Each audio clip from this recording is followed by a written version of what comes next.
ప్రధానంగా ఎన్డీఏ ప్రభుత్వం అధికారంలోకి వచ్చే ముందల చాలా స్పష్టంగా ఎంతమంది బిడ్డలు ఉంటే అంతమంది బిడ్డలకి ఇస్తామని హామీ ఇస్తాం జరిగింది. ఆ హామీకి మేము కట్టుబడి ఉన్నాం. రెండో అంశం అధ్యక్ష, అందుకే గైడ్ లైన్స్ రూపొందించడానికి కొంచెం సమయం కావాలని అడిగాం. నేను కూడా ఇది కొంచెం సీరియస్గా తీసుకుంటున్నా. మంత్రులందరితో కూడా మేము చర్చిస్తున్నాం. గతంలో జరిగిన లోటుపాట్లు జరగకూడదనేది మా లక్ష్యం. మీరన్నట్టు గతంలో 15,000 రూపాయలని, తర్వాత అది కాస్త నెక్స్ట్ ఇయర్ 14,000కి అయింది, తర్వాత 13,000కి అయింది. 1,000 రూపాయలు టీఎంఎఫ్ అన్నారు, ఇంకో 1,000 రూపాయలు ఎస్ఎంఎఫ్ అని అది డబ్బులు తీసుకుంటాం జరిగింది. అంతేకాకుండా ఎలిజిబిలిటీ క్రైటీరియా కూడా మార్చడం జరిగింది అధ్యక్ష. గ్రామాలు వచ్చే గల 5,000 రూపాయలు నెలకు వస్తే ఆటోమేటిక్గా వాళ్ళు ఎలిజిబుల్ అనేది, 5,000 కన్నా తక్కువ వస్తే ఎలిజిబుల్ అన్నారు. అట్లా మళ్ళీ దాన్ని మార్చారు. భూమి కూడా అది కూడా మార్చారు. దాని తర్వాత ఎలక్ట్రిసిటీ కన్జంప్షన్ విషయంలో కూడా కొన్ని నుస్ఖలు జరిగినాయి. ఇంతేకాకుండా పాదయాత్రలో కూడా నేను అనేక మందిని కలిసినప్పుడు వాళ్ళు చాలా స్పష్టంగా, మేము ఇప్పుడు అప్పు చేసి ఒక 4 వీలర్ 4th హ్యాండ్ బండి కొన్నాం అంటే 30,000 రూపాయలు 40,000 రూపాయలు పెట్టి ఒక స్కార్పియో కొనుక్కున్నాం. ఇమీడియట్గా తీసుకున్న వెంటనే మా తెల్ల కార్డు పోయింది, దానివల్ల మాకు రావాల్సిన సంక్షేమ కార్యక్రమాలన్నీ పోయినాయని వాళ్ళు నాకు చెప్తాం కూడా జరిగింది. ఇది కూడా మేము డిస్కస్ చేస్తున్నాం. ఎందుకంటే గ్రామ సచివాలయం, వార్డు సచివాలయాలు స్వామి గారి కింద ఉంది, మళ్ళీ ఆర్టీజీ నా కింద ఉంది. మీ ఇద్దరం కూర్చుని డేటాని కూడా ప్యూరిఫై చేయాలి, పకడ్బందీగా ఇది అమలు చేయాలనేది లక్ష్యంతో మేము చేస్తున్నాం అధ్యక్ష. సో మీకు ఎలాంటి సందేహంలా అవసరం లేదు. అర్హులు ఎంతమంది ఉన్నా ఇవ్వాలనేదే ఎన్డీఏ ప్రభుత్వం లక్ష్యం. అది మేము సాధిస్తాం. రెండోది, ఇది బోత్ ప్రభుత్వం ప్రైవేట్ పాఠశాలలకు వెళ్ళే విద్యార్థులకి వర్తిస్తుంది. ఇంకో పక్కన పెద్దలు అన్నట్టు అధ్యక్ష, 2019 నుంచి 24తో పోల్చితే ప్రభుత్వ పాఠశాలలో సుమారుగా 72,000 మంది విద్యార్థులు తగ్గారు అధ్యక్ష.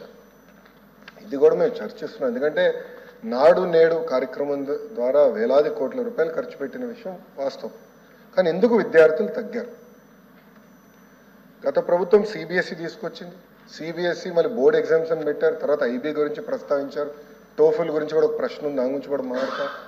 కానీ నిర్ణయాలు తీసుకున్నప్పుడు, విద్యారంగంలో నిర్ణయాలు తీసుకున్నప్పుడు చర్చించాల్సిన అవసరం ఉంది. యూనియన్లతో మాట్లాడాలి, ఉపాధ్యాయులతో మాట్లాడాలి, అందరినీ కూర్చోబెట్టి ఆమోద్యమైన పరిష్కారం వెతకాల్సిన అవసరం ఉంది అధ్యక్ష. నీ జర్క్ రియాక్షన్ తీసుకోవాల్సిన అవసరం లేదు. అందుకే మీరు చూస్తే నేను మంత్రి కరెక్ట్ ఈ రోజుతో నెల అయింది నేను ఛార్జ్ తీసుకుని. నేను కూడా అధికారులు చెప్పేది ఒకటే, రాబోయే సంవత్సరం ఏం చేయబోతున్నాం రోడ్ మ్యాప్ వేద్దాం, అందరితో చర్చిద్దాం, సంఘాలు అందరినీ కూర్చోబెడదాం, మాట్లాడదాం, వచ్చే సంవత్సరం నుంచి అమలు చేద్దాం. నాకు నచ్చింది కనుక ఇది ఇద్దాం, నాకు నచ్చలేదు కనుక ఇది తీసేద్దాం అనేది కరెక్ట్ కాదు. చర్చించిన తర్వాత నేను నిర్ణయం తీసుకుందాం అనేది ఒక లక్ష్యంగా మేము పెట్టుకున్నాం. పెద్దలు వెంకటేశ్వర గారు అన్నట్టు వాస్తవం, ప్రభుత్వ పాఠశాలలో అడ్మిషన్స్ తగ్గుతున్నాయి అంటే ఎలాంటి సందేహం లేదు. ఒక పక్కన ఎన్డీఏ ప్రభుత్వం రిక్రూట్మెంట్ కూడా చేస్తుంది. మీరు చూసారు, దాదాపు 16,000 మంది ఉపాధ్యాయుల రిక్రూట్మెంట్కి మేము తొలి అడిగేసాం. అది మేము నెక్స్ట్ అకాడమిక్ ఇయర్కి మేము పూర్తి చేస్తాం. కానీ ఇంకో పక్కన చూస్తే దాదాపు 11,000 పాఠశాలలో 10 కన్నా తక్కువ మంది విద్యార్థులు ఉన్నారు. ఎందుకున్నారు?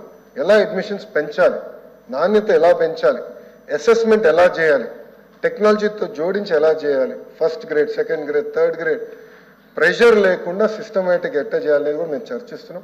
పక్క రాష్ట్రాల్లో కూడా ఏం జరుగుతుందో మేము చూస్తున్నాం. అటు ఉత్తరప్రదేశ్లో ఒక మోడల్ ఉంది, ఢిల్లీలో ఒక మోడల్ ఉంది, పక్క రాష్ట్రాల్లో కూడా ఏం జరుగుతుందో అందరం చర్చిస్తున్నాం.